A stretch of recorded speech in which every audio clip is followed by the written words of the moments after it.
Hello, Melissa and Rob. It's a pleasure.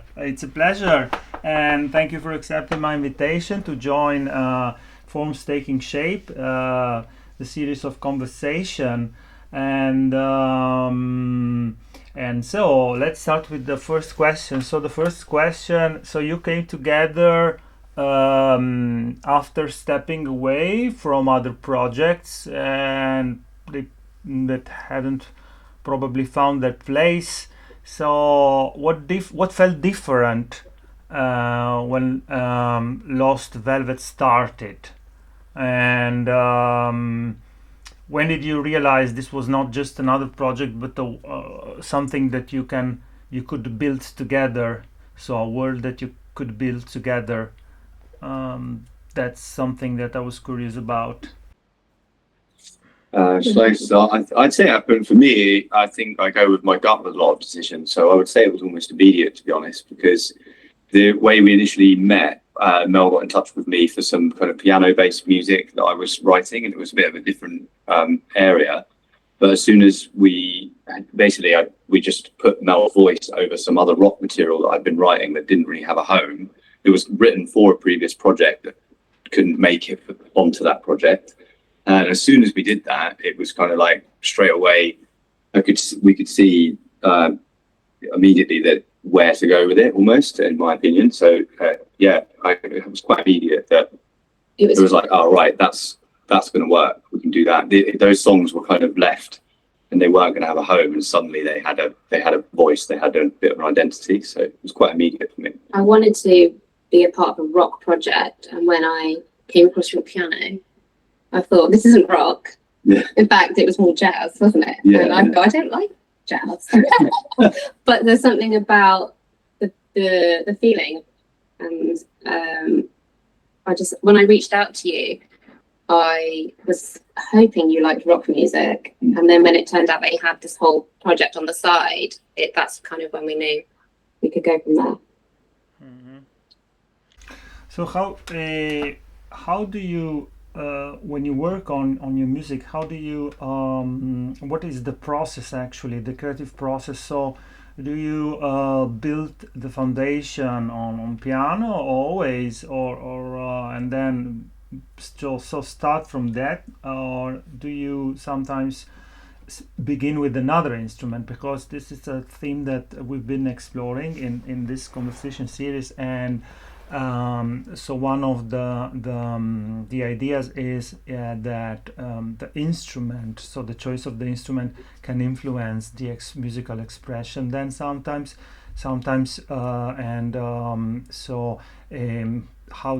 are you conscious of these differences? So the creative process and the instrument that you, that's the, yeah. Yeah, you did.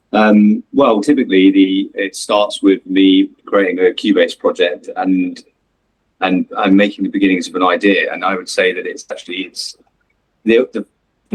the end point and the goal is always that it's going to be on the guitar. So a lot of the tracks are written on the guitar, but there's this kind of symbiosis where I will then port it over to the piano and then play the same thing on the piano, and then realize that if I were to play it on the piano, I would have done things slightly differently. I then port it back to the guitar and learn it, which sometimes can be quite difficult because it makes the part not very idiomatic for the guitar. So you might have to make a different tuning or something. So there's this kind of recycling and going back and forth. Certain ideas have been written on the piano and then ported over or remain on the piano. But I think it's just generally those two instruments kind of working side by side. The thing for me about guitar that I think is special is utilizing the open strings. With the piano, your polyphony is constrained by the sustain pedal and everything you're playing, whereas with the guitar, you can select different strings to remain as the open strings within your part. So they're kind of continually ringing, whereas with the piano, you can't just have one note doing that it's just not possible. So that to me is I'm always thinking of that when I'm writing a guitar part, is how can I utilize the open strings? Because that's it. It's difference maker to the piano. But yeah, I'm constantly recycling back and forth, and also vetting it. Maybe if you can boil the idea down and play it on an acoustic guitar simply, or on the piano, and taking the whole the structure of the piece and bringing it back to that, and it still stands up, then I think that's when you've also got it's a good sign overall for the identity of the music that's there. It can still exist in its most simple, boiled down format. Do you believe the identity of the music is mostly shaped afterwards, or it's more relevant to the forming process? So that the source, the energy that creates the first idea. Because in your case, I've noticed you are quite skilled in shaping things, and now you will have also a show that will be acoustic. So you are quite comfortable in reshaping ideas, and which is very interesting. But do you believe so that the identity of a song, is it maybe because I don't want usually I avoid mentioning other projects or famous acts, but let's just briefly, as an example, for example, the Pink Floyd, this constant Roger Waters has an idea view of the world and of Pink Floyd, whereas the Gilmour another one. But just I think it's not a mistake if we say that the sound is very important in Pink Floyd. So even Gilmour's part is probably sometimes, I feel, when Waters comments that the songs are his songs, without that shaping part, that the sound, because music is sound, the songs are not the same and probably are not as interesting as. So do you you believe that your sound is most tends to be, you're more focused on the shaping? Do you agree with my view, or what is your view of your own creative process in these regards? I would say the key identity point for any track is that it comes out for me the moment you have a lyrical hook or a kind of something to grab onto, an anchoring point that then gives you the basis with which to develop the track further. So for me, the kind of key identity points of the track are those initial spark points. And then everything that comes after that is kind of decoration. I look at things in a bit more boiled down way. That's not to say that, for example, lead guitar of the quality of Gilmour is decorative. I think that's actually is more structural and it's a part of it. But because I'm a multi-instrumentalist in the project, there isn't, as in regards to the musical elements, there's less personality battles because it's just me. So it's just, I'm just kind of creating that bedrock without, it doesn't need to be too many different characters, the bassist kind of fighting for attention or something. Each part's kind of written to support the other. And then I think that, but in regards to the identity of music as the way I think most people would consume it, and most people would hear, Lost Velvet, the vocals and the dual vocal identity between Mel and myself is the main identity of the project. But I think the songs themselves are sparked prior to that point, and then they then combine to make a greater than the sum of their parts kind of feeling, in the sense that you've got the song there in a way, but then it needs that. It's not a finishing touch, but let's say that this is the Dave Gilmour example. You bring in that level of identity, that he's got such an identity with his guitar, as Mel now has an identity with the voice. You've got those two voices together. So maybe I'm elaborating too much on it, but I think that's kind of how I feel about it. I just wanted to ask you about this.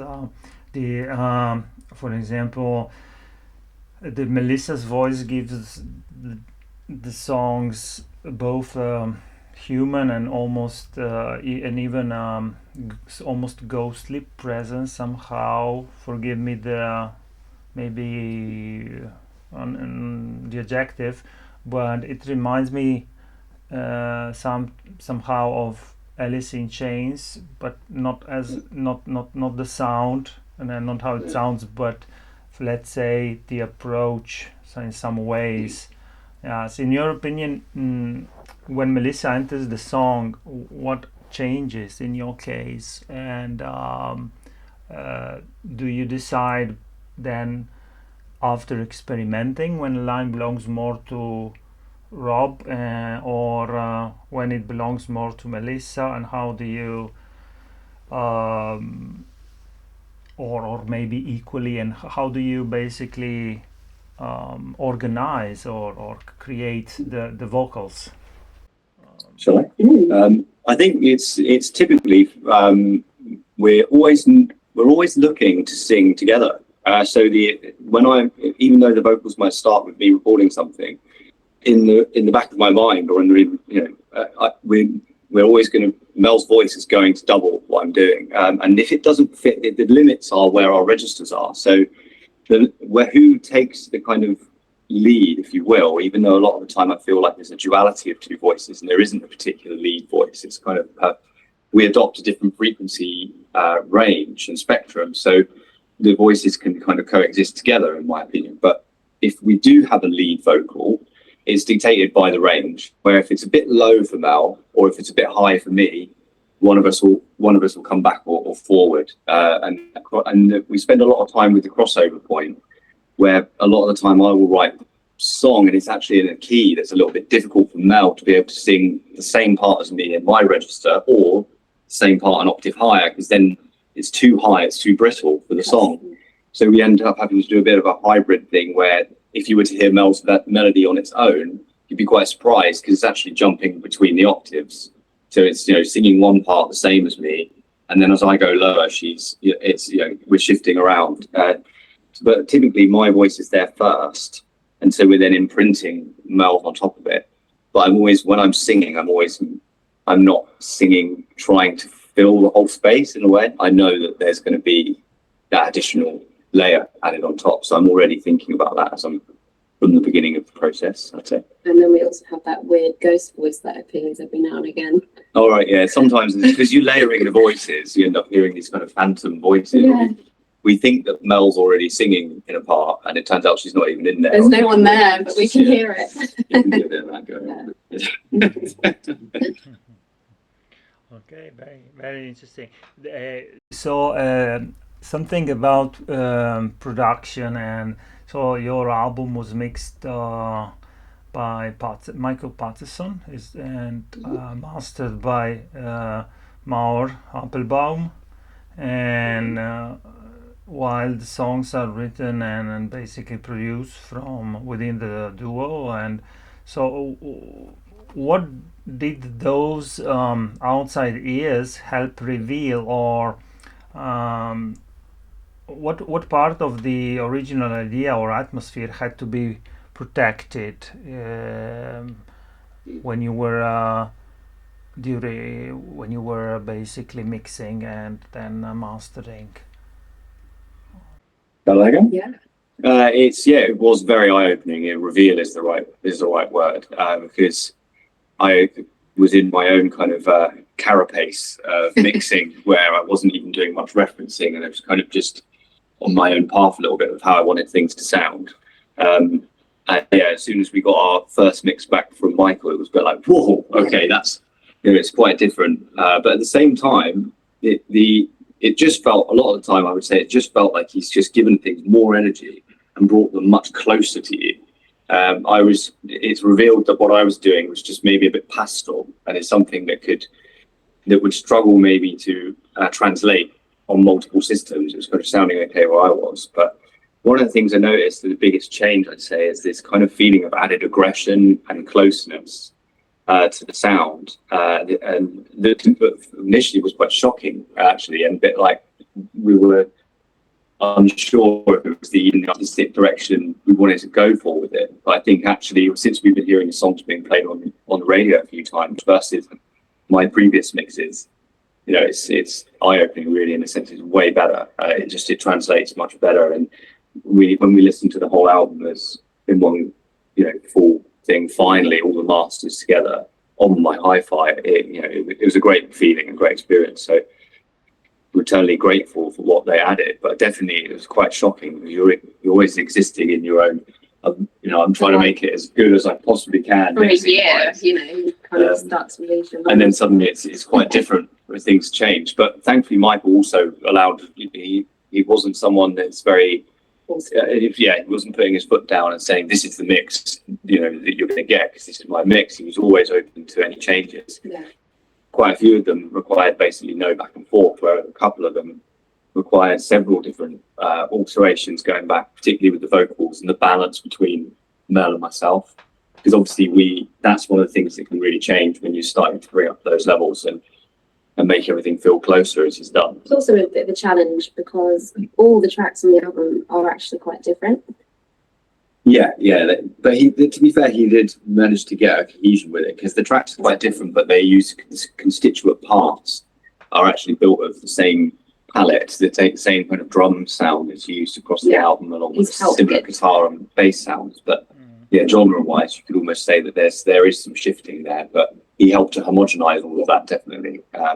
He understood straight away, I think, what kind of, how he knew straight away how he was going to do it, because he'd heard the album.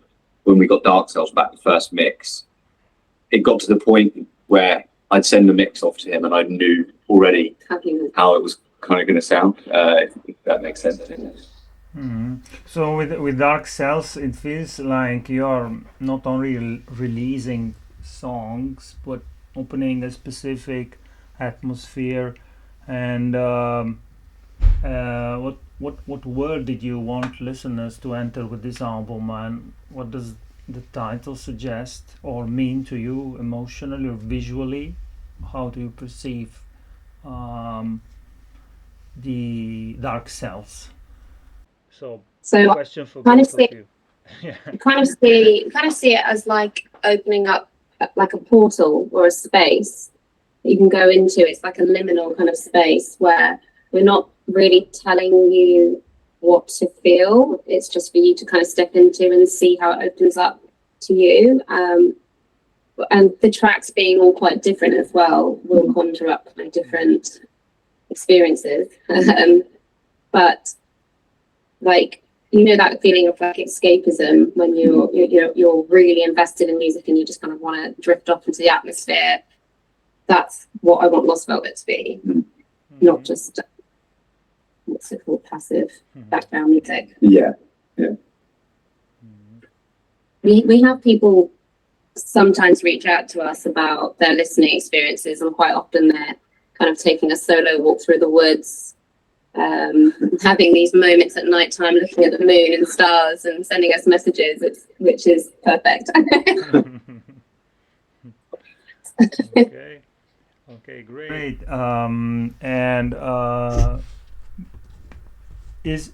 Do you know David Lynch, the director? Okay. Yes. Okay. Okay. Well,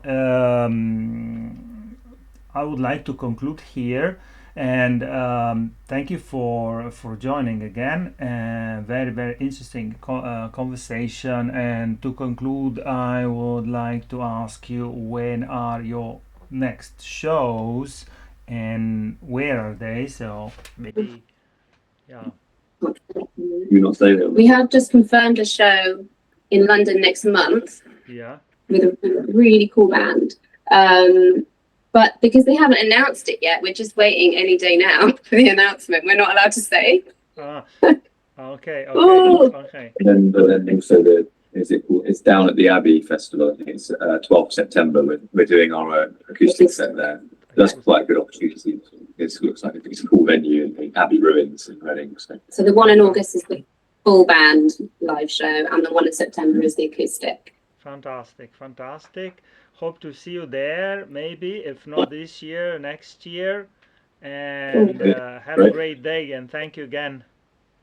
Cheers. Thank you. Bye. Bye. Force.